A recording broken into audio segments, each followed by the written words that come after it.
Since you've seen the whole journey from the time of India's independence, and you were just speaking of the Constitution, I want to ask you, do you feel that, were you involved in scripting the Constitution? Were you consulted? No, I wasn't, but I was involved in the J&K Constitution. Remember, okay. at one stage we had an actual constitution in J&K. That's People right. have forgotten about it now. That's right. But I called that Constituent Assembly into being. I signed the document to make it a law. So there, but not in, I was too young to be involved in the national constitution. You're so deeply involved in politics and understanding Political science and all deep-rooted issues, much more than 95% people, or 99 I would say. I would like to ask you, do you feel that you must have read our Indian Constitution really well, deeply? And do you feel that this new thing which is being talked about, the Constitution is going to be changed, I don't know to what extent? Do you feel that our Constitution is like our sacred Bible and should be kept intact? Well, it has been amended 100 times, by the way. Oh, okay. The Bible, sacred Bible, has not been amended 100 times. Yes, that's true. So it is definitely a very significant text which is open to reorientation. That is why do we have 100 plus amendments? That's right. Because there is the capacity to amend that is built into the Constitution. It's a remarkable document, there's no doubt about it. Yes, who made it? Well, the chairman of the drafting committee was Dr. B.D. Ambedkar. Okay. But the drafters themselves, I remember Dr. Ambedkar once said, people say it is my constitution, it is really B.N. Rao's constitution. Okay. Sir B.N. Rao, who was with my father's prime minister at one time, in the old days, he was the main person who drafted that constitution. And Aladi Krishnaswamy Iyer, these two people. But of course, Ambedkar was the chairman and he became, as it were, the main person. And of course, it was all then shown to Nehruji. Well, not shown to Nehruji, he was involved in the process in it as well. So you feel these were the real architects of India, and of course, whatever they decided for the future and the industrial revolution and doing manufacturing at those days, which was the theme when Nehruji started it, then do you think that was the correct path for India? Because that's a different question, Anjali. Yes. There's nothing to do with the Constitution. Yes. Constitution is a separate question. Yes. Whether what economic path we should have stopped was a different way.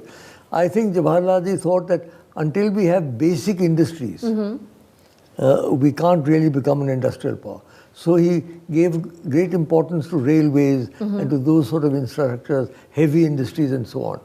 Because if he had gone into consumer items immediately, we would not have had this ground that we have upon which we are now building. So indirectly, can I say that this Made in India or Make in India was started by Jawaharlal Nehru ji? Well, in a way, but it caught on later, but in a way it was started by him. He started all these institutions.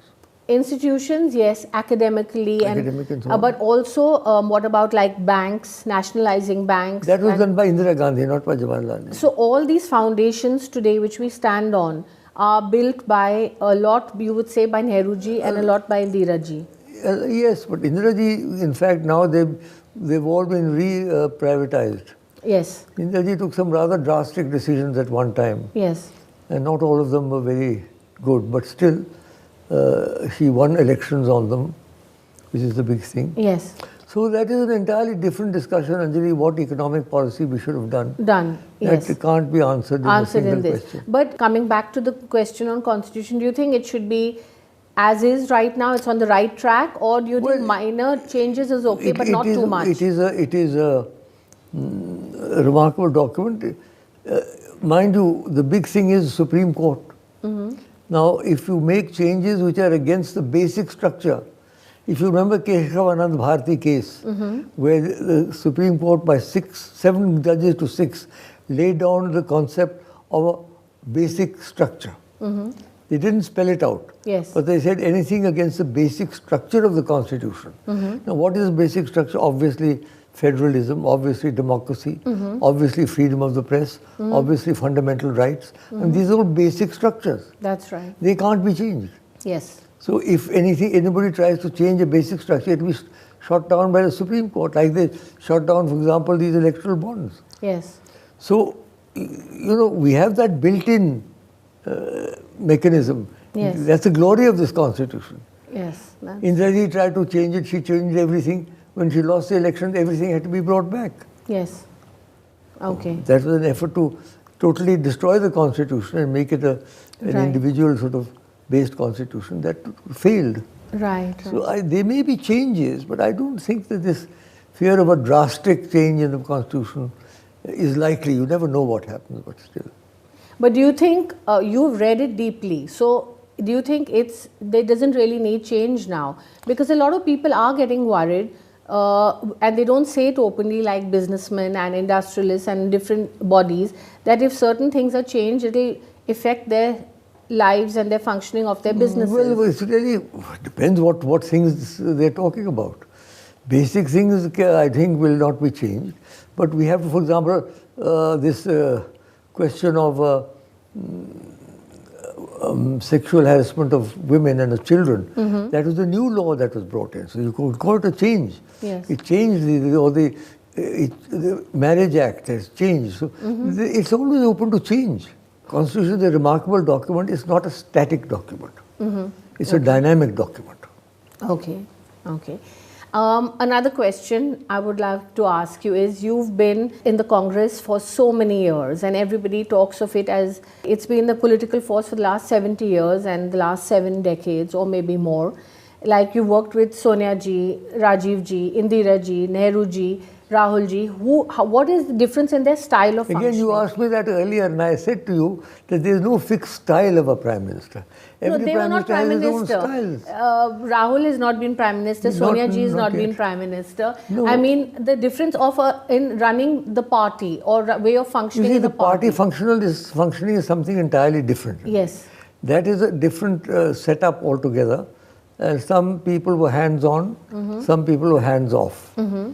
Jawaharlal ji was hands-off. He let the party run. He never interfered too much in the function of the party, although he was the main figure. Indira ji, on the other hand, I think was a little more hands-on with the party. Right. Okay. Now, Rajiv was from my Doon school. He was a Doon school boy who became Prime Minister. So he had his own. He was technologically involved. He was the first one who talked about technology in the 21st century and so on. Okay. And Manmohan Singh was, of course, an economist, and he went out on a limb on this nuclear agreement with America. Yes. But otherwise, he stayed pretty much quiet and things carried on. So everybody had their own views. And Sonia ji and Rahul now? Sonia ji was the force behind Manmohan Singh. She had her own group of somewhat more leftist and liberal people. And she brought that, for example, the right to education, the right to question, the right to, all these right-based theories were Sonia ji's idea. That was her contribution. That was her contribution.